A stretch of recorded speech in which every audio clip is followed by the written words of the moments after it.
culturelle, et ensuite espérons que ça vienne aussi de la part des journalistes et des politiciens, mais bon, une étape à la fois. Donc, le boycott, le BDS est un outil, n'est pas une finalité. Donc l'important, c'est aussi de rappeler pourquoi on fait ça. Et quand des personnes, des politiciens comme Véronique de Keyser ont dit qu'elle ne s'affiche pas par rapport au boycott, je crois qu'elle fait un travail remarquable, qu'elle soit pour ou contre le boycott. Je crois que là où elle est, elle fait un travail remarquable dans ce domaine de compétences. Je crois que c'est toutes ces choses ensemble qui peuvent donner, qui ont un effet. Et par exemple, comme la déclaration des ex-politiciens, je suis d'accord que c'est toujours des ex, car déjà du cartel jusqu'à maintenant, c'est toujours des ex. Mais à côté de ça, c'est comme si une star du show business signait en disant qu'il faut boycotter les produits des colonies. Ça a une aura, c'est écouté par d'autres différemment. Maintenant, on serait bien entendu ravis que ce soit plutôt quelqu'un en fonction qui le fasse. Mais en attendant, ce n'est pas inutile parce que ça reste quand même des genres de référence pour beaucoup de personnes encore actives en politique ou ailleurs. C'est la même chose par rapport à qui, je ne sais plus ce que je voulais dire, parce que j'avais tellement de points que je voulais noter et intervenir. Mais donc, oui, c'est ça. Par rapport à, par exemple, Obama, dans le temps, il a voulu commencer très fort en disant voilà, le moratoire, les colonies, il faut arrêter les colonies aussi à Jérusalem. Alors là, du coup, tout à coup, tout le monde a découvert qu'il y avait des colonies à Jérusalem et que Jérusalem-Est était occupée. Et en fait, une déclaration d'Obama a fait qu'en fait, on déclare, du coup, même au niveau de l'Organisation mondiale du commerce, même au niveau de l'Union européenne, on commence à nommer les choses, qui est quand même un b.a.-ba, c'est de dire qu'en fait, il y a des colonies en Jérusalem-Est et que Jérusalem-Est est toujours un territoire occupé, même si Israël l'a annexé au niveau déclaratif, mais au niveau de l'autorité internationale, ce n'est pas reconnu. Donc les déclarations, c'est sûr que c'est mieux quand c'est mis parler par si Obama à un moment donné imposait et disait des choses et faisait en sorte qu'elles soient appliquées. Mais en attendant, ces déclarations qu'on entend maintenant, on ne les avait jamais entendues dans le passé, donc on se dit que ça fait partie de ce changement de l'opinion publique ou des choses disables, audibles par un plus grand nombre.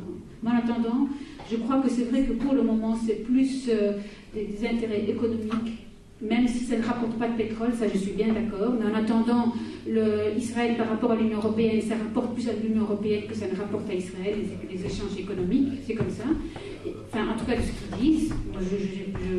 Et alors, la Libye, ou la pression sur de traiter quelqu'un d'antisémite est un truc qui fonctionne ici très bien, et tu le dis toi-même, tu as attaqué énormément. Il y a quelques années, on avait invité Daniel Mermet, qui est un journaliste de Radio France, qui expliquait un peu toutes les attaques qu'il a subies.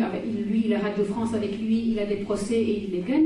Mais il disait, les jeunes journalistes qui commencent dans la presse, si on les traite d'antisémites, leur carrière est foutue. Et donc, ils s'autocensurent à la limite de peur d'être attaqués. Et donc, voilà, c'est un cercle vicieux qu'il faut pouvoir dénoncer, mais qu'à côté de ça, ces gens, on peut comprendre qu'un jeune qui commence, il vaut mieux on peut comprendre. C'est de l'intimidation, c'est sûr. Oui. Oui, mais je voudrais dire une dernière chose par rapport à ça. Il y a certes un chantage à l'antisémitisme. D'ailleurs, l'article que tu as cité, il a été signé le 2 novembre, donc dans Le Monde. Bernard-Henri Lévy, l'Union des étudiants juifs de France, le CRIP, je crois, le CRIP aussi, plusieurs acteurs, etc. Ça veut dire que bientôt, le boycott sera légal et sanctionné par les tribunaux. Ça, c'est un chantage. Il ne faut pas céder au chantage à l'antisémitisme. C'est pour ça qu'il faut faire la part des choses. Critiquer Israël n'est pas d'auto-antisémite. Il faut avoir le courage de critiquer Israël, de dire non, de boycotter Israël, mais ça ne veut pas dire qu'on est antisémite. Il ne faut pas tomber dans ce piège. Donc, je veux dire, c'est un chantage. Je veux dire, il y a un chantage. Il ne faut pas céder. Blackmail, quoi. Pardon? Je vous donne un exemple. Le journaliste Boudouin Lous, ce soir, a été accusé à maintes reprises d'être antisémite. Il a même été attaqué à la radio judaïka par un auditeur qui disait un jour, lui aussi, il va trouver le même sort que les terroristes. Allez, on va le tuer, quelque chose. Oui, il a poursuivi. poursuit, il a poursuivi Judaïka au tribunal, et le tribunal a dit que, voilà, combien de fois on a accusé Boudalous d'antisémite? Tous les jours sur Internet, sur les forums. Mais combien de fois on a prouvé qu'il était antisémite?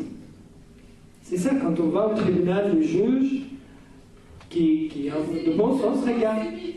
Pardon. Ah, ça c'est un autre débat. Ça, oui, le sémitisme, c'est le. Enfin, ça c'est un autre débat. Ça c'est un autre débat. Ça c'est un autre débat. Je sais bien, je sais bien. Mais ça c'est vraiment un super long débat parce que l'antisémitisme a pris différentes formes. Mais... Ouais. Il y a des juifs, il n'y a pas les juifs, il y a des juifs, alors qu'on arrête, parlons, mais on va... Ça c'est un autre débat, la terminologie, ouais. Mais par contre... Moi je propose qu'on réponde à votre question qui consiste à organiser un grand événement pour justement mettre en valeur le boycott comme une action massive, parce que ce soir on était quand même là pour parler des moyens d'action. Or là c'est un moyen d'action que Madame propose, donc je ne sais pas ce qu'en pensent les intervenants, mais moi personnellement je trouve que c'est une assez bonne idée. Maintenant pour mettre ça en place c'est autre chose, parce que ça demande une grande coordination. Il faut bien se dire que les associations qui sont subsidiées, par exemple les associations de femmes, il ne faudrait jamais pouvoir espérer qu'elles contribuent à un événement comme ça, tout simplement parce qu'elles sont... Oui, mais pas un événement sur le boycott, ça c'est... Le boycott de l'État d'Israël, elle ne pourrait pas même. Mais qu'est-ce que vous pensez donc de l'organisation d'un événement pour promouvoir le boycott, donc un événement important qui regrouperait beaucoup d'associations et qui serait très visible donc à travers la société civile? Je ne sais pas quel intervenant veut répondre à cette question.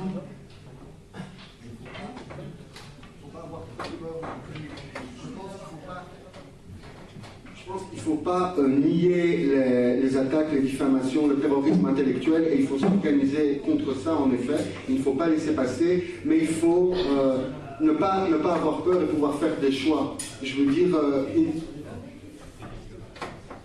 nous...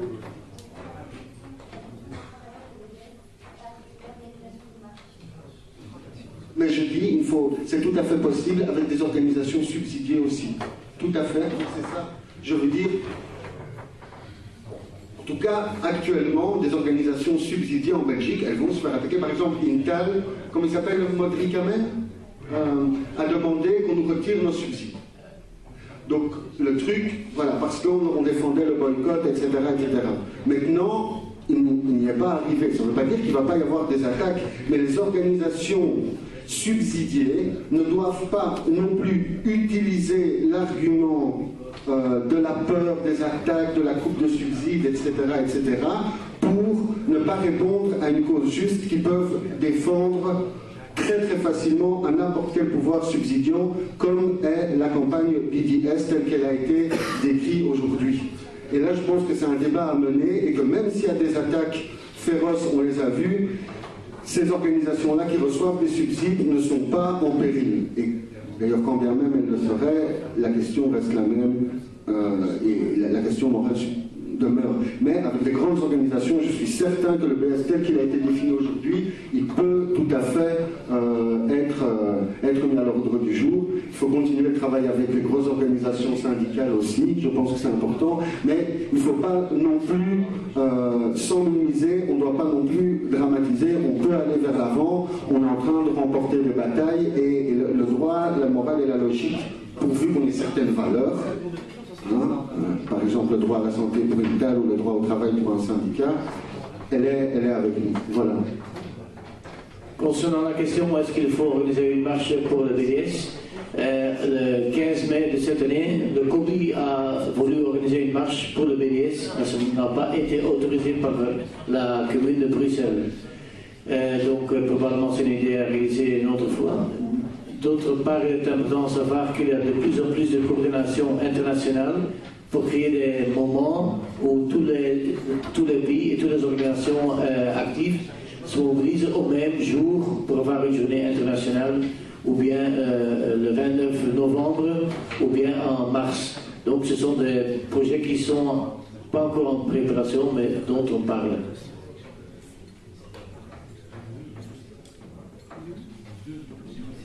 Je pense qu'on va clôturer la conférence. Oui, vous voulez dire quelque chose? Excusez-moi de prendre un peu sur le temps de la parole, peut-être pour les questions, etc. Mais je voulais juste intervenir rapidement. En fait, je vais revenir.